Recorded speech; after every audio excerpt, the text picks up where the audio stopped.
Hello, I'm Stephanie Eccles. Welcome to Dear Daughters of God. I am in a special location today.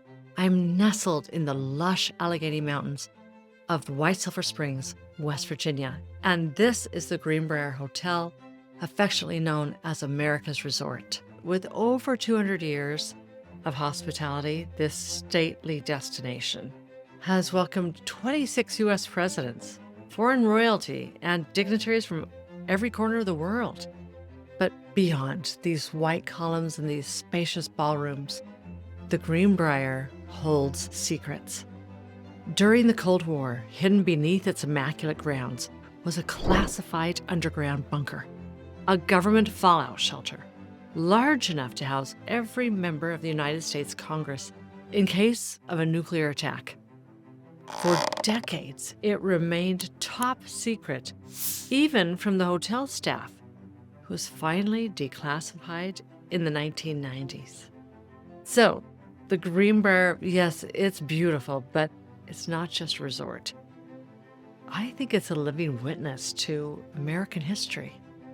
And for me, it's also a bridge between generations, because my family line, my mother's family line, the Webb line, they have worked here for decades.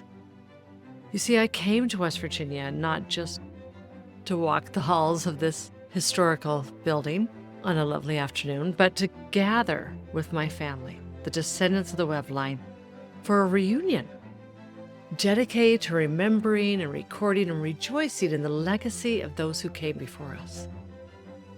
And at this reunion, this Webb family reunion, we did more than just share food and laughter, but we had plenty of that.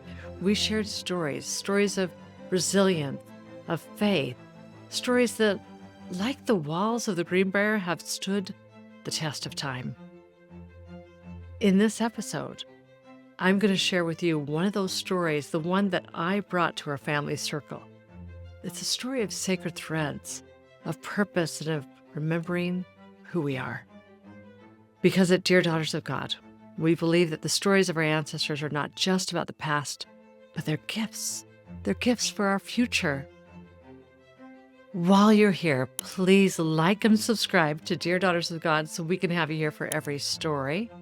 And now for the story, which I affectionately call The Strawberry That Changed Everything, a childhood mistake that revealed my mother's greatest gift. When I was a little girl, we lived in Salt Lake City, Browning Avenue. It was a Browning circle, and it had about 20 homes on this circle, so a very deep circle. And we had 6 girls in my household, and across the street moved in a family of 5 boys. They were called the Prices. And having no brothers, I thought they were the neatest thing ever. I couldn't believe 5 boys were over there. Every single one of them were handsome, just thought they were the greatest. And the Prices, they kept their house very clean. Dr. Price was a partner with my father, and he had an obsession with cleanness. Dr. Price did. So his yard was perfect. His house was perfect. And when you stepped in his house, all of his 5 boys would warn you, don't touch anything. Anyway, I'm about 7 years old and playing in the circle, having a good time with some friends. And the game breaks up, and a friend of mine, Jane, and I walk down towards my house. And across the street is the Price's house. And we're on the Price's side of the street. And I noticed these beautiful strawberries in their front yard. They're very large, they're ripe. And Jane says, oh, they look so good. Yeah, they look good. And Jane says, I think we should just try one. I said, yeah, I don't think anyone's looking. And I look up and down. Yeah, let's get one. So we lean down and each of us get a strawberry. As soon as I pop it in my mouth, I hear, oh, Stephanie! I turn around and there's my mother, who sees everything. How does she know this? She sees everything. And she yells, you get home right now. And I'm just right across the street. I walk straight across the street, and my friend just darts out of there. She's like, oh my goodness, Mrs. Rigby. She's a scary lady. I'm gone. So I go in, and my mom says, I can't believe you stole a strawberry. from the prices of all people. I mean, from anybody, but how could you steal a strawberry? It's like, I don't know. I don't know what came over me. And she said, you get in your pajamas right now. You get in your pajamas, and I'm going to give you a quarter. And you're going to walk across the street to Sister Price, and you're going to ring on her doorbell, and you're going to apologize. And you're going to tell her, I'm sorry that I stole a strawberry. And you're going to offer to do work in her yard to weed that strawberry patch. So I get in my pajamas immediately. She gives me a quarter. Of course, I'm going to have to do jobs for her to pay that quarter back. And she walks with me partway across the street to make sure I'm doing what I'm supposed to do. And I get up to Sister Price's house, and I ring the doorbell. I'm in my pajamas, and in those days, being in your pajamas outside in the daytime was not embarrassing. I know that's okay now, but it wasn't okay then. And Sister Price comes to the door, and I said, I'm in tears. Sister Price, I stole a strawberry. I'm so sorry. And I'd like to make it up for you. Here's a quarter. And can I do some weeding? There were no weeds there. There were no food, but something. Could I do something in your strawberry patch? She said, oh, Stephanie, that's all right. Oh, and then she sees my mother. Oh, it's not all right. I'm glad you're returning the quarter. Yes. You can do some weeding in my yard. And I said, thank you. And then I head home, and I'm grounded for the rest of the evening. Now, that's the beginning of the strawberry story. Now I want to blossom from there. Last night, Nancy and I were at a dinner for Marianne, happy birthday dinner, and we were talking about memories of our parents and her siblings and my parents. And she said, I remember how your grandmother, Lola Webb, how she described your mother, Joy. She said about her when she was a child, oh, Joy makes great biscuits. An unusual description for a little girl. But that is a good example of the life that my mother lived. She was very much a second mother. Her mother was sick often at that time of her life in bearing many children. And my mother was doing the cooking much of the time, doing the cooking and milking the cow and doing whatever needs to be done. And this was the time of the Great Depression. My mom was born in 1933, and things were already difficult because they had lost their first house. That is, your grandparents, Lolan and Lola, their house had burned down. So they're in this, a newer home that's not ideal. So things were very difficult. And it was very common at that time, a period during the Great Depression, for people to be walking through town, a family, and looking like they're starving because they were just looking for work. That was common. That was the United States back then. So my mother was raised in that period when it was difficult, wondering, would I have a meal today? Or later today, and financially things were very difficult. So when she became a mother and was raising us, she had the attitude of there was never enough. There was never enough food.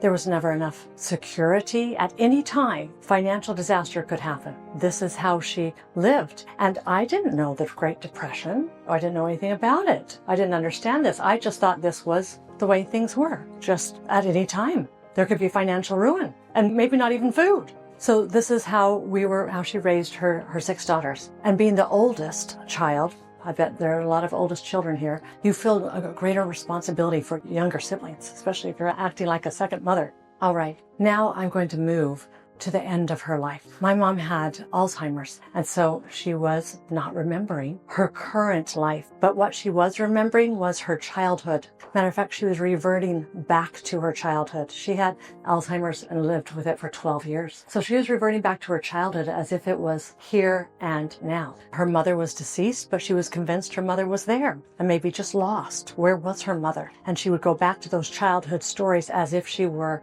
there. Well, during this time period, we're looking for all sorts of ways, outings to make her life better. And a friend of hers her name Sister Johnson, I'll call her Sister Johnson, was having her 90th birthday. And it was really exciting. My mom was looking forward to going to Sister Johnson's birthday. Sister Johnson was a very wealthy woman, and it was my responsibility to take my mom on this date to Sister Johnson's birthday. And my dad was looking forward to a little bit of relief. And I pick up my mom, and we go to Sister Johnson's house, walk in, and it looks like truly a hotel, that a buffet has been set out for Thanksgiving dinner with such colors from pinks to blues, and every colors were in the food. It was enough to just stare at. Wow. And then before I tell you more, I'm going to tell you this. With that mentality of depression, the Great Depression, being without, if we went to a restaurant, which was really rare, we had to make sure that we were going to eat everything we could to not waste anything,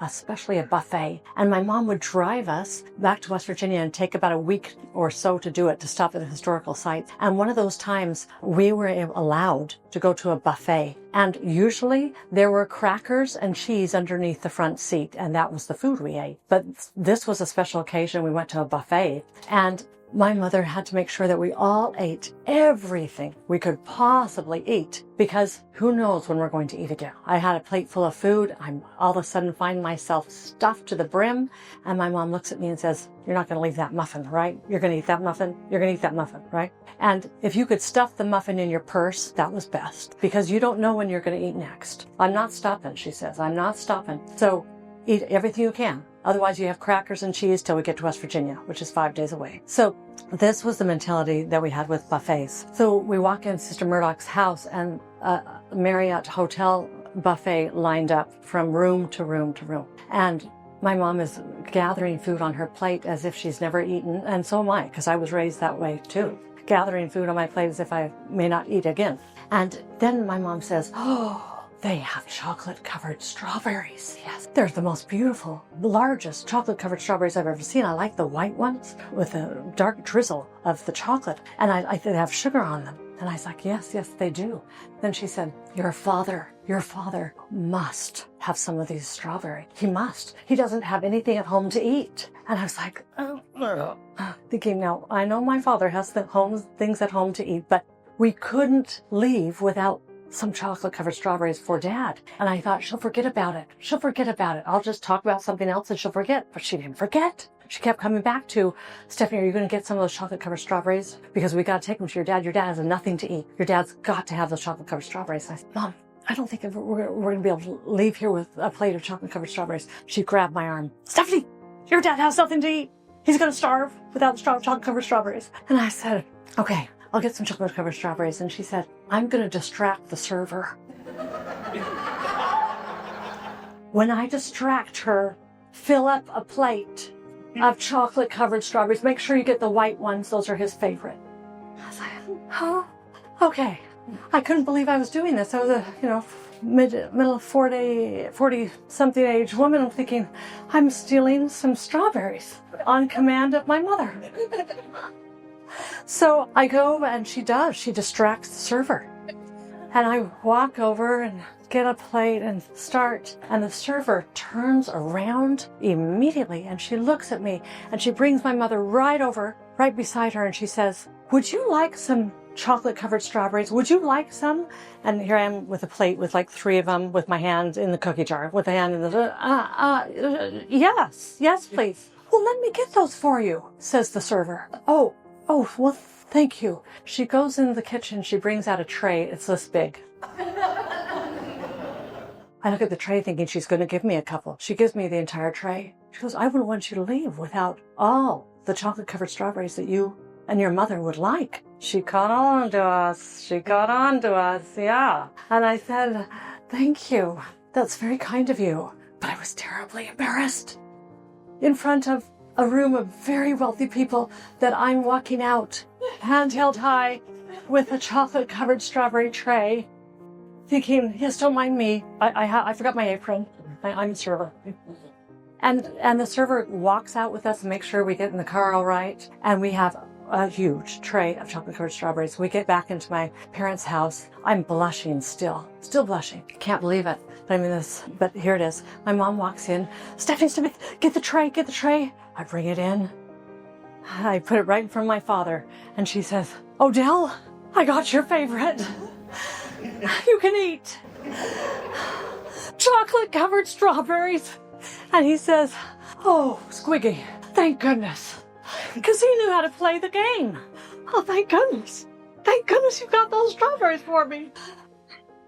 And then I could see there was such a relief on my mother's face that it brought to my mind the picture of the childhood she had lived, as she has tears of relief that her husband's going to have strawberries. And I thought, I get it, Mom. I get it. You taught me how to be grateful for the simplest things of life. Am I going to have food for breakfast? Am I going to have food tonight, am I going to have a warm house to sleep in? Am I going to have clothes to wear to school? She taught me to be grateful for every simple thing I had, including 2 eyes that blinked, as opposed to her having one because her face was paralyzed, including having an even smile and a symmetrical face, including having a face that when strangers saw it, they saw it with as acceptable and they smiled rather than look away or cringe or give an unkind word. This was a gift that she gave me, to be grateful for these simple things that I just had. And I thought, what a gift, what a gift. I can see it from my mother's childhood. What do I have? Wow.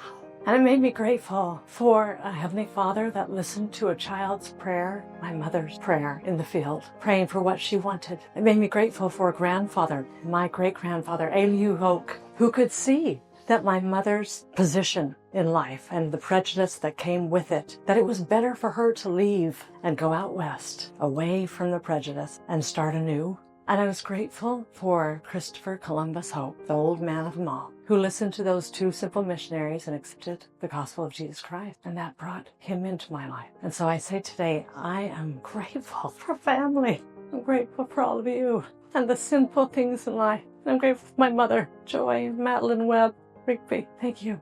Now that you've heard my family's story, has it brought to mind a story of your own? A story that you would like to preserve for your descendants, a story of faith that would help your descendants to know and remember you? Well, this is your opportunity. Leave me a comment right here at the bottom of the video and let me know that you have a story to share, and I'll help you do it on Dear Daughters of God. We'll work on it together. Then your story will be preserved. For now, I'll say farewell until we meet again.